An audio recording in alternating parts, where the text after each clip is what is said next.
Sir, thank you, Honorable Chair. తెలుగుదేలయన్న దేశంబు Telugu Telugu వల్లబుండ Telugu కండ ఎల్లండ్రుపుల నెరుగవి బాసాడి దేశ భాషలందు తెలుగు లెస్స. With deep respect and regard to my own mother language, sir, but since I have members of parliament from the northern parliament constituencies as well, I would seek to progress further in English. Sir, today I rise with great humility and responsibility, sir, not merely as a member of this august house, but also as the proud daughter of the state of Andhra Pradesh, echoing the voices of 5 crore people, including the farmers and women of my state. Sir, what I place before this house today is simply not about a city or a town, but it is about sacrifice, about constitutional fairness, and about the moral duty of the Indian state. So when AP was bifurcated, or Andhra Pradesh was bifurcated in 2014, sir, leaving Hyderabad, the joint capital of the newly formed state of Telangana as well as the residual state of Andhra Pradesh needed a new administrative center. Amaravati, sir, keeping in mind its spiritual, its historical, as well as its religious significance in mind, was actually identified to be the capital of our state. Sir, Telangana began its journey with Hyderabad as the capital, sir, which was ready, functional, and globally recognized, but Andhra Pradesh did not have a capital, neither did it have a secretariat, an assembly, or administrative ecosystem. Sir, on the 8th of February 2014, sir, that should be considered a black day in the annals of Indian parliamentary history, because it was on that day, sir, that the doors were shut, the cameras were shut down, there was no healthy discussion, but yet a state was bifurcated on the floor of the house, sir. The people of Andhra Pradesh, the 5 crore people of Andhra Pradesh, they accepted the laws peacefully and constitutionally, keeping the nation's interest in mind. That quiet dignity, sir, laid the emotional foundation for our capital, Amaravati. There were 3 states, sir. I would like to remind the House that in the year 2000, when one of the greatest statesmen of our country, Shri Atal Bihari Vajpayee ji, was the Prime Minister of our country, 3 states were formed, sir: Jharkhand, Chhattisgarh, and Uttarakhand. And all of them, sir, they did get as their hereditary a capital, or for that matter, an area was identified to be the capital of the state. But Andhra was subjected to deep humiliation, and this was probably the first state in the entire history, sir, where a state was created with a residual state was left, sir, with no capital at all. Sir, there was absolutely no coercion, and just one call by the center, sir, it had seen 29,000 farmers come forward to contribute, or rather give up 34,000 hectares of 34,000 acres of fertile land, sir, for construction of capital Amaravati. Therefore, Amaravati, sir, is not a mere transaction, but it is a social covenant. And today, probably that is why Amaravati will be remembered in history, sir, as India's first people capital, built not by coercion, but built by belief, sir. Sir, when the Honorable Prime Minister, Shri Narendra Modi ji, was in Andhra Pradesh and he laid the foundation stone for Amaravati in 2015, that was a moment of reassurance to a wounded state. Sir, it was an assurance from the nation directly to the state of Andhra Pradesh. In 1953, sir, the state of Andhra Pradesh was formed based on linguistic identity. Fighting discrimination against the Teluguites in the then Madras presidency, there was a demand for a creation of a special linguistic-based state, sir. And it was late Shri Potti Shri Ramal Garu's sacrifice, sir, which probably led to his death and had also led to the formation of the state. Sir, it should be remembered here today that sacrifice, it had laid the moral and emotional foundation of the state of Andhra Pradesh. However, sir, the bifurcation that had happened on 18th of February 2014, the bifurcation was not against any kind of injustice to the other part of the state, but was driven by sheer and pure political gains by the then Congress-led UPA government, sir. Unlike the earlier movement rooted in sacrifice and political aspiration, the bifurcation, sir, was carried out in a manner that raises serious constitutional, moral, as well as ethical concerns.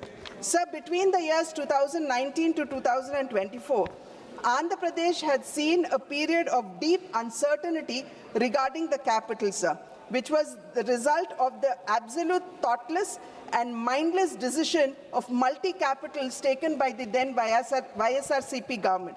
Sir, despite the then LOP in the state of Andhra Pradesh, on the floor of the assembly, accepting to the establishment of Amaravati as the capital, and despite him reiterating that if not 34,000 acres, 50,000 acres should be taken to create a futuristic, wonderful, beautiful capital for the state of Andhra Pradesh, it was he who changed his words, sir, and brought onto the scene the multi-capitals with the stated objectives of decentralized development. So my question here would be, would simply the establishment of a capital bring in the much needed development to a state? So we know fairly well that for the development of a state, we need to instill confidence in investors, we need to welcome investments, and we also need to ensure that the required logistical and infrastructural needs are actually put in place. However, sir, what we saw in the previous 5 years rule of YSRCP was simply a depletion of all of this, and the entire machinery of YSRCP was deemed or steeped in land and in sand as well as liquor mafia, sir. Sir, most painfully, those who had sacrificed the land were left with, sir, just another 5-6 minutes, sir. No, please. Sir, the farmers, sir, they agitated for over 1,600 days, sir. It included both men and women, and the humiliation that they were subjugated to has been mentioned by my colleagues, sir. Cases were filed against them under the SC/ST Atrocity Act. Women were actually, pregnant women were pulled out, they were kicked in the stomach, sir, and the annadatas or the farmers, sir, they were handcuffed, and there were many, all of them have been outlined by them, sir. But here, sir, as a woman member of this house, I say with great restraint and responsibility that when peaceful women protesters are met with force, democracy must pause and must introspect. Sir, there is no specific mention of a capital in the Constitution, sir, but under Article 239AA, dealing with Delhi, sir, there was a mention. But however, sir, the reorganization bill speaks through Section 5 and Section 6 of the Andhra Pradesh Reorganization Act 2014 that was passed by this House. It speaks about the capital, sir. And therefore, sir, if there has to be any change in the capital, it will and must have to come back to the Parliament for its, just 2 minutes, sir. It must come back to the House for its ratification. So furthermore, the central government, sir, despite it not being part of it, the central government had provided its entire support to the capital, sir. It could be the 1,500 crores that it gave for the development of infrastructure in the CRDA. It could be the 20,000 crores for the outer ring road, the 29,000 crores for connecting Rayalaseema Anantapuram with Amaravati, sir. Polavaram being given the national project status, where the 7 mandals which were residually left behind in Telangana were again brought back to Andhra Pradesh. Otherwise, Polavaram dream would not have been realized.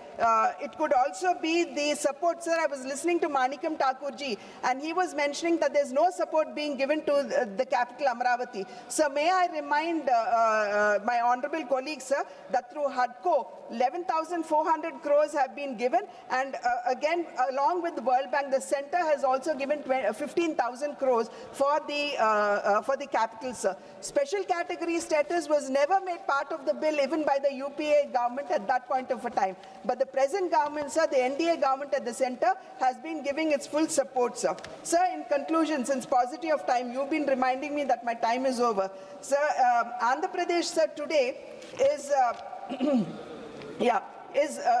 why we are here to seek statutory recognition for Amaravati, sir, is not political, but on moral and constitutional grounds. Sir, statutory protection for Amaravati is really essential because no state would have to lose its capital for the second time. No farmer, being whether a man or woman, should fear no policy reversal. Investors need certainty and not shifting of capitals, and a reorganized state, sir, it deserves stability and experiment. No, sir, please. in conclusion, sir, I would like to only say that Andhra Pradesh today is seeking no privilege, sir. It seeks certainty. It is not asking for politics, sir, but it is asking for justice. It is not asking for sympathy, sir, but it is asking for the faith of the farmers, be it men or women, to be honored in law and policy. Let Amaravati, sir, be remembered today not as a dispute but a lesson that when citizens trust the state will protect that trust. I urge this august House, sir, to stand with the state of Andhra Pradesh so that Amaravati stands forever a stable, lawful and proud capital, and as a testament of how India honors sacrifice. Sir, I was listening to Samajwadi Party, Dharmendra ji, and he stood up and said that we would support Amaravati, sir. Maybe he said that he spoke about the farmers, which is accepted in true spirit. However, sir, it is quite unfortunate to see the YSRCP parliament members walk out, sir, and not wanting to vote for Amaravati. Thank you, sir. Thank you very much, Sri Arvind Savanji. माननीय chairman sir, आज आंध्र प्रदेश के